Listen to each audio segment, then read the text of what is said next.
वजीर आला सिंध ने कराची में मीडिया से गुफ्तगू करते हुए कहा कि लांडी में 530 मिलियन रुपए की लागत से 3 सड़कों पर काम मुकम्मल कर लिया गया। सनतकारों के ताउन से कोशिश है इंफ्रास्ट्रक्चर बेहतर हो।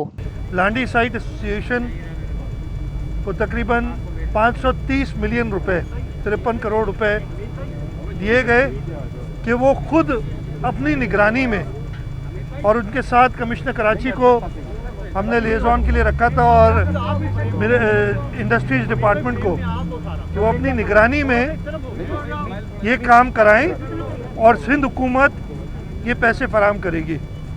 आज उसी सिलसिले में लांडी आना हुआ है जहाँ पे 3 रोड मुकम्मल किए गए हैं। 530 मिलियन इनकी टोटल कॉस्ट है।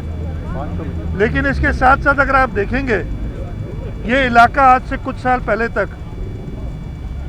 1-1.5 साल पहले भी इधर पहुंचना ही मुहाल होता था, इतनी मुश्किल होती थी। लेकिन अब ये रोड जो पूरा है, जाम सादिक अली ब्रिज से लेके यहाँ तक मैं आया हूँ और आगे भी, ये बिल्कुल कंप्लीट है, सही बना हुआ है। इससे आगे मेहरान हाईवे का काम हमने अप्रूव कर दिया है। वो भी एक बड़ी स्कीम है जो इंशाल्लाह अगले साल हम कंप्लीट कर लेंगे। उन्होंने कहा कि लांडी इंडस्ट्रियल एरिया खुद भी डेवलपमेंट करे। वफाक ने सूबों को दिया क्या है, वफाक रेवेन्यू कलेक्ट नहीं कर सकता तो हमारे हवाले कर दे। जो इधर इंडस्ट्रियल एरिया में, लांडी इंडस्ट्रियल एरिया है, पीछे कुरंगी इंडस्ट्रियल एरिया है, उन सब के इंडस्ट्रियल से भी कहूँगा कि वो अपनी जो प्रेमिसेस हैं उनके बाहर भी खुद डेवलप करें, ताकि पूरा एक, और काफ़ी बार बात हुई और उन्होंने कहा भी है कि हम करेंगे और कुछ लोगों ने किया भी है। ट्रांसपोर्ट के लिए हमारे प्लान्स तो सारे बने हुए हैं। अब वो जो भी कहें मैं, वो भी फिर ब्लेम गेम शुरू हो जाएगा। मुझे ज़रा ये तो बताएं, पिछले 3 साल में, 3 साल हो गए ना इस माशाल्लाह इस हुकूमत को, इन 13 साल में ये 3 साल इनके भी हैं ना जो वफाकी हुकूमत थी, इन्होंने सूबों को दिया क्या है? सूबों से छीनने के पीछे पड़े हुए हैं। इस वक्त भी 3 साल से इनकी रेवेन्यूज़ में कोई इजाफा नहीं हुआ।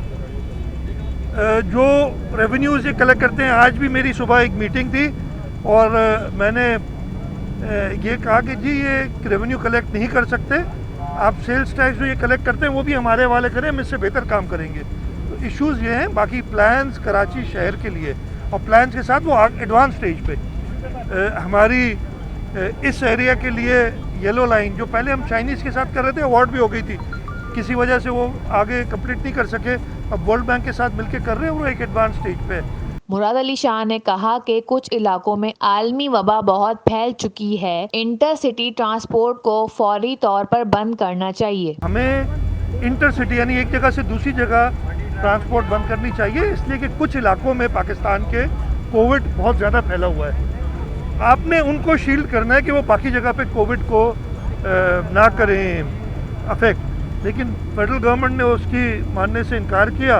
ये 2 दिन का कॉन्सेप्ट जो दिया है वो दिया है, और उसी को मद्देनज़र रखते हुए हम चाह रहे थे कि एनसीओसी के साथ काम करें। मैं अदालत के कमेंट्स पे कोई कमेंट नहीं करूंगा, लेकिन मैं ये ज़रूर कहूँगा कि एक तरफ ये है, दूसरी तरफ वज़ीर आज़म पाकिस्तान हर दिन यानी हर हफ्ते एक मीटिंग करते हैं, उसमें चीफ सेक्रेटरी साहब को कहते हैं कि आप इमारतें क्यों नहीं बना रहे और आप अप्रूवल्स क्यों नहीं दे रहे। तो मुझे समझ नहीं आती कि ये डिस्कनेक्ट क्यों है। मैं खुद एक बार अदालत में हाजिर हुआ था और इस दिन नासिर शाह साहब साथ ही खड़े होंगे, इधर मेरे नासिर शाह साहब को चीफ जस्टिस साहब ने कहा था कि आपका बयान आया है, तो उन्होंने बताया कि जी प्राइम मिनिस्टर साहब ये कह रहे हैं कि कंस्ट्रक्शन इंडस्ट्री को बढ़ाओ, बिल्डिंगें बनाओ।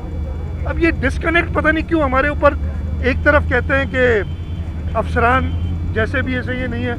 अब ये मुझे बताएं, कमिश्नर कराची 21 ग्रेड का अफसर है, 21 ग्रेड के 16 अफसर फेडरल गवर्नमेंट ने हुकूमत सिंध को देने हैं। कमिश्नर कराची भी वफाक का एक मुलाजिम है।